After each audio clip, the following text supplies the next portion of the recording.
So అసలు మామూలుగా ఒక చిన్న సినిమా పరిస్థితి ఎలా ఉంది సార్ బయట? సార్ చిన్న సినిమా అయినా పెద్ద సినిమా అయినా అసలు ఏంటి బాధలు? ఇప్పుడు ఛాలెంజెస్ చాలా ఉన్నాయి సార్. మీరు నాకంటే మీకే ఎక్కువ తెలుసు. ఇప్పుడు శాటిలైట్ ఇప్పుడు శాటిలైట్ డిజిటల్ ఇష్యూలు కూడా ఉన్నాయి. ఒకప్పుడు ఉన్న రేట్లు ఇప్పుడు లేవు, అన్నీ కట్ అయిపోయినాయి. డిజిటల్ శాటిలైట్ కొనేవాళ్ళు కరువు అయిపోయారు. ఇవన్నీ ప్రాబ్లమ్స్ ఉన్నాయి. డిస్ట్రిబ్యూటర్లు కూడా తగ్గిపోయారు. ఇప్పుడు ఏదైనా సినిమా అనేది తీసి బాగుంటేనే బయటపడగలం sir.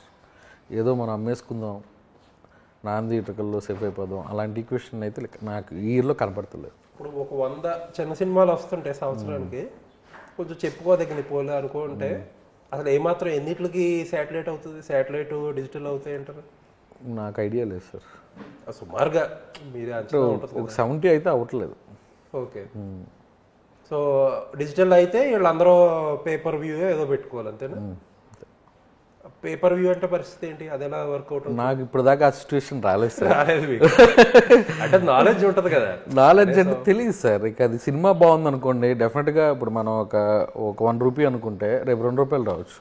Okay, depends upon movie sir. ఇప్పుడు మనం ఒక డిజిటల్ కొనుక్కున్నాడు, రేపు బ్లాక్ బస్టర్ అయింది అనుకోండి, వాడికి ఎక్కువ రావచ్చు. అదే ఇక్కడ సినిమా తేడా పడింది అనుకో, వాడు తగ్గొచ్చు.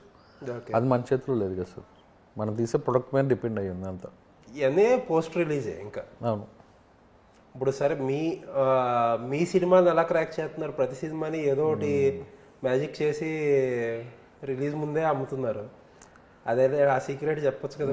నాకు ఫస్ట్ సినిమా నేను బైరోకోన్ స్టార్ట్ చేశాను సార్. అనిల్ గారు నేను అనుకోకుండా నరేష్ గారితో ఒకటి సెట్ అవటం, టప్ జీ స్టూడియోస్ రావటం, వాళ్ళకి కథ నచ్చి ఎప్పుడైతే నేను సినిమా స్టార్ట్ చేశానో శాటిలైట్ డిజిటల్ వాళ్ళు తీసేసుకున్నారు. దానివల్ల ఈజీ అయిపోయింది ఆ సినిమాకి రావటం. బైరోకోన్ మంచి క్రేజ్ రావటం, ఈ మధ్యలో సామజర్గమని రావటం, అలా ప్రతి సినిమా ఈజీగా సెలబుల్ అయింది సార్. ఓకే, మన మీద తీసే కంటెంట్లో కొత్తదనం ఉంటే అవుతుందేమో అనుకుంటున్నాను సార్ నేను. అంటే ఇండస్ట్రీలో రాజేష్ అనే ఆయన జీలో ఎక్కడో ఒక గట్టి కాంటాక్ట్ ఒకటి పట్టాడు, దాంతో పని సులువైపోతుంది అని ఒక టాక్. సరే, సామజర్గమన జీలో శాటిలైట్ డిజిటల్ అవ్వలేదు, బైరోకోన్ డిజిటల్ అమెజాన్ ప్రైమ్. 4వది వాళ్ళు బచ్చలు మళ్ళీ జీ కాదు. 5వ సినిమా నేను 1వది అయిపోయినాక 5వ సినిమాకి అయింది. మరి ఎలా ఇక్కడ జీలో అయినాయి అని అనుకుంటున్నాను. అవసరమైనప్పుడు వాడారేమో జీని, బాగా అవసరమైనప్పుడు. 30 కోట్ల బడ్జెట్ కదా, ఇప్పుడే ఫస్ట్ టైం కదా 30 కోట్లు. అలాగా సార్, ఎందుకు నాకు బైరోకోన్ కూడా 24 దాకా అయింది సార్. అప్పుడు బైరోకోన్ మామూలుగానే అది కొంచెం డిఫరెంట్ సబ్జెక్ట్ కాబట్టి అది వర్కౌట్ అయినా పెద్ద డైరెక్టర్ నాకు ఆటోమేటిక్గా అది చిన్న ఫిగర్ అయ్యా సార్.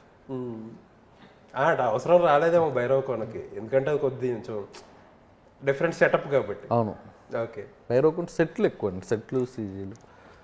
ఓకే, అసలు ఏంటి సార్ ఈ జీ స్టూడియో జనరల్గా కార్పొరేట్ కదా, జీ స్టూడియో ఇంకోటో పక్కన పెట్టండి. అసలు ఇప్పుడు ఒక ప్రొడ్యూసర్ ఇలాంటి కార్పొరేట్ కంపెనీలతో టైఅప్ అవ్వాలంటే అసలు ఏంటి ప్రాసెస్ ఏంటి? ప్రాసెస్ అంటే ఏమే సార్, ఇప్పుడు వాళ్ళు ఒక్కోసారి కథ వింటారు, నచ్చితే పార్ట్నర్షిప్లో సినిమా తీసుకుంటాం. ఇంతకుముందు నా 2 సినిమాలు ఉన్నప్పుడు నిమ్మకాయల ప్రసాద్ గారు ఉండేవాళ్ళు ఇక్కడ. ఆయన కథ విని ఓకే అనుకుంటే బడ్జెట్లో అట్లా వర్కౌట్ చేసుకుని ఓ బడ్జెట్ లాక్ చేసుకుని ఇలా ఇది అని మేము పార్ట్నర్షిప్లో చేసుకుంటూ వెళ్ళాము ఈ 2 సినిమాలు. సింగిల్ సిట్టింగ్లో ఓకే అయిపోతుందా, లేకపోతే మల్టిపుల్ లేయర్స్? Single sitting.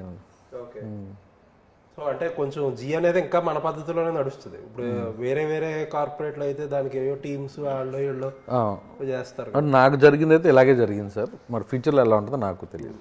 మీకు నెట్వర్కింగ్ ఎక్కువ కాబట్టి నెట్వర్కింగ్. అయ్యో, ఇప్పుడు అంటే వాళ్ళ బడ్జెట్ మీరు ప్రపోజ్ చేస్తారు. ఇప్పుడు బడ్జెట్ ఏంటి వాళ్ళకి ఎలా ఇవ్వాలి? ఇప్పుడు మామూలుగా 30 కోట్లు సార్ అని చెప్తే ఉంటుందా, వాళ్ళకి డీటెయిల్డ్ గా ఒక స్టేట్మెంట్? ఏ ప్రొడ్యూసర్ అయినా ఓ బడ్జెట్, ఈ సినిమా కథ విన్నాక బడ్జెట్ అనేది పేపర్ మీద వేసుకుంటాడు సార్. ఓకే, ఇప్పుడు హీరోకి ఇంత, హీరోయిన్ ఇంత, మా పోస్ట్ ప్రొడక్షన్కి ఎంత అవుతుంది, ఇంట్రెస్ట్లు ఎంత వస్తున్నాయి, పబ్లిసిటీ ఎంత వస్తుంది, మ్యూజిక్ డైరెక్టర్ ఎంత, అందరూ వేసుకుంటారు. నేనైతే వేసుకుంటా. వేసుకుని చూసుకుని వర్కౌట్ అవుతుందా లేదా, వైబుల్ అంటేనే వెళ్తానండి. ఓకే, ఇప్పుడు వాళ్ళు నేను పార్ట్నర్లుగా ఉన్నప్పుడు అదే కదండి. ఇప్పుడు ఇది ఎంత వస్తుంది, ఇంత వస్తుంది ఇలా అనుకుంటున్నాను, ఒక మాట అనుకుని వెళ్ళిపోతాం. సో వాళ్ళకి ఎంత షేర్ ఇస్తారు ఇందులో? మీద 50-50 అన్న. ఇంకా అది మాడుకునే దాన్ని బట్టి సార్. వాళ్ళకి ఏముంటాయి డెలివరబుల్స్ ఇంకా సినిమాలో ఇంకా డిపెండ్స్ సార్, portion గా అది మేము ఆడుకునే దాన్ని బట్టి. ఇప్పుడు నేను డిజిటల్ బయటికి వెళ్ళినా ఓకే, ఎవరు బెస్ట్ రేట్ వస్తే అటు వెళ్ళొచ్చు, అలా అది డిపెండ్స్ అపాన్ ప్రొడ్యూసర్. సో వీళ్ళ 50% పార్ట్నర్షిప్ ఉన్న సినిమా తీసుకోవాలనేవి వాళ్ళకి రూల్ ఏం కాదు, వాళ్ళకి ఇంట్రెస్ట్ ఉంటే తీసుకుంటారు. 100%. ఓకే. ఒకవేళ బై మిస్టేక్ సినిమా కనుక బయట తీసుకోకపోవడం కొంచెం కష్టమైతే కనుక అది ముందే మాడుకోవాలి సార్. ఓకే. అంటూ నేను మాడుకునేది నా స్టైల్లో ఉంటుంది సార్. ఓకే. అది సో ఏంటంటే దీనివల్ల ఓన్లీ మీకు ఉండే రిస్క్ అది తగ్గుతుంది, బర్డెన్ రిస్క్ తగ్గుద్ది. ఓకే. ఇంకా మీకు ఎవరో పార్ట్నర్స్ ఉంటారు ప్రతి సినిమాకు కొత్త కొత్త పార్ట్నర్లను తీసుకొస్తారా? ఇది బాలాజీ అని ఒక ఆయన ఉండేవారు, నా ఒకటో సినిమా నుంచి ఉన్నారండి. ఓకే. ఈయన ఎవరు బన్సల్ అని చెప్పి కొత్తగా. జీ. ఓకే. జీ నుంచి. జీని అలా పేర్లు వేస్తారా ఎవరికాళ్ళు? ఈ సినిమాకి స్టార్ట్ చేశారు సార్ వాళ్ళు కూడా, ప్రొడ్యూసర్ కార్డు వేసాం. ఓకే. వాళ్ళు ప్రొడ్యూసర్లే కదా సార్, అందులో తప్ప. అంటే యూజువల్గా కార్పొరేట్ కంపెనీలు వాళ్ళే చేస్తారు కదా. అవును, వాళ్ళ పేరే కదా అది, ఓకే. ఇండివిజువల్ పేరు అది, సిఇఓ గారు అనుకుంటాను. ఓకే. ఓకే. సో సినిమా ఇంకేముంటాయి సార్ అసలు జనరల్గా?